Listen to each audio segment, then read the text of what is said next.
pretty one, Ulysses.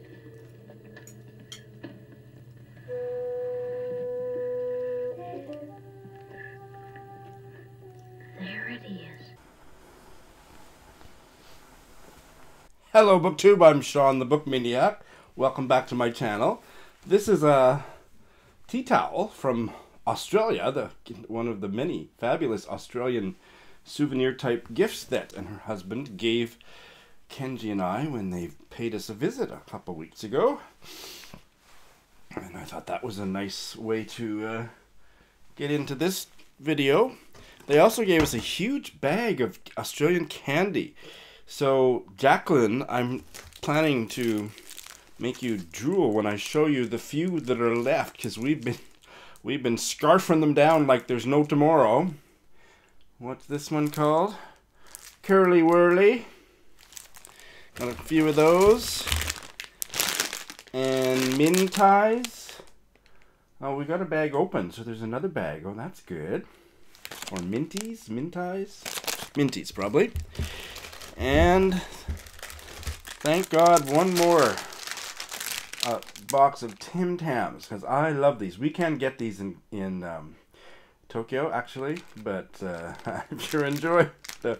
I think they gave us 3 boxes of Tim Tams. That's what's left of the candy haul. But this is not a candy haul video. This is the TBR video for Aussie April, a readathon that Jacqueline and Doris are sponsoring and are persecuting me with, because I had my April reading plans all set and just found out this morning about Aussie April, so I'm gonna do my best to join in the fun. This is to mark Jacqueline's 1-year anniversary on BookTube, her channel 6 Minutes for Me. I would be shocked if any of you who follow me were not aware of her, but if not, go there right away. She's an Australian Texan and has fabulous content. And she and Doris, I guess Doris kind of gave her the push. Doris is really good for that. And they're co-sponsoring this Australian literature readathon. I already had one Australian novel on my TBR, so it was pretty easy to fit in 3 more. I think it will be doable anyway, if not easy. Prompt number 1. A new Aussie release that you've seen reviewed on BookTube. It's new as of late last year, and I already have a buddy read scheduled for the second half of April with Anna Bailey Karras, Tina of the Reading Companion, and subscriber to all of our channels, fabulous subscriber and commenter Joe Smith, and we'll be doing that buddy read somewhere in the second half of April. I haven't told you the book yet. And that is Robbie Arnott's Flames. I've heard a lot of good things. I think the first I heard of it was maybe Simon Savage's channel. I'm ultimately not sure if it's going to be a Sean book, because it's got some weird stuff going on. Yeah, 2018. It came out late last year. But spontaneous human combustion and possible magical realism, which is not something that I typically go for, but I've heard very good things about it. And the author's a little bit cute. Prompt number 2 is an Aussie author that you've been meaning to get to. And I'm cheating a bit because I don't really have authors that I've been meaning to get to in general, or within the category of Australian writing, as much as I have books that I want to get to. And this is also another new release that's short, and I just hauled it a month or so ago, and that is Hang Him When He Is Not There by Nicholas John Turner. It's got a very interesting opening paragraph. I read half of the first paragraph in that book haul video. I'll put a link, because I'm not going to take the time to talk about it in detail here. But it opens in 1989 at a residential care home in suburban Australia, where an elderly man dies in mysterious circumstances. And it sounds pretty darned interesting, and it's a short one. I actually tentatively put this on my Irish-a-thon, read-a-thon, because of the cover.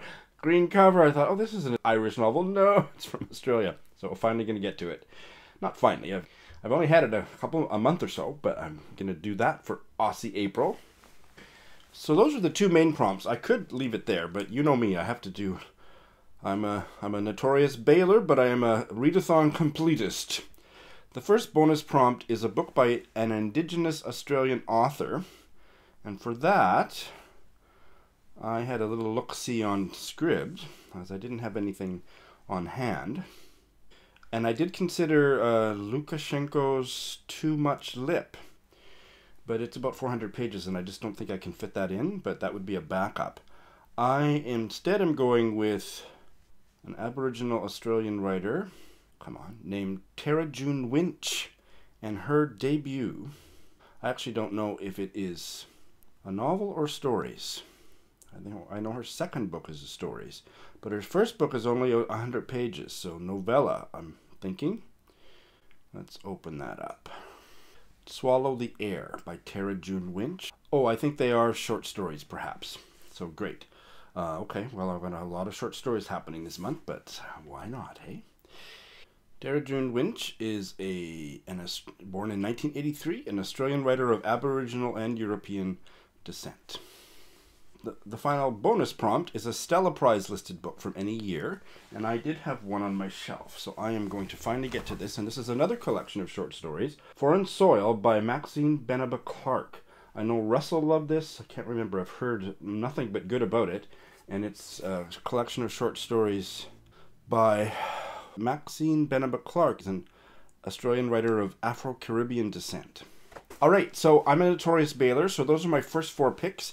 I don't have backup picks for every prompt, but I also have a stack of Australian novels that I'm dying to get to, so whatever I end up bailing, and the chances are very good that I'll bail on at least one of the ones I just told you about.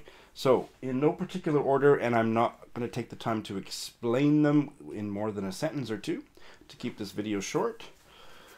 The Drowner by Robert Drew. I sampled this for my first Try a Chapter tag about a year ago, not quite a year ago, and have been intrigued by it ever since. The Slap by Christos Scholkas, if I'm pronouncing that correctly. I'm not going to take the time today, sorry. Profoundly social novel about a little boy whose parent's friend slaps. He slaps the kid, not his own kid, but his friend's kid, his neighbor's kid, at a barbecue or something, and all hell breaks loose. I just talked about this, and I can't remember which tag it was on, but recently, in the last week or so, Anna Spargo Ryan's second novel, The Gulf. And look how it matches my frock. Oh my goodness. And this was a gift from Leah of Hide and Seek. It's kind of how she first reached out to me. It's how we got to be friends. She contacted me and asked if she didn't get along with this book, and she thought I would. It's a gay Australian novel, Down the Hume by Peter Polides. So those are all backups, all other Australian books I have on hand that I would love to get to. And I may get to 1 or 2 of those this month too. So it's not too late for you to join the fun. I'll put links in the show notes to Jacqueline's announcement video and Doris's announcement video, and let's get going with Aussie April. Thanks for watching.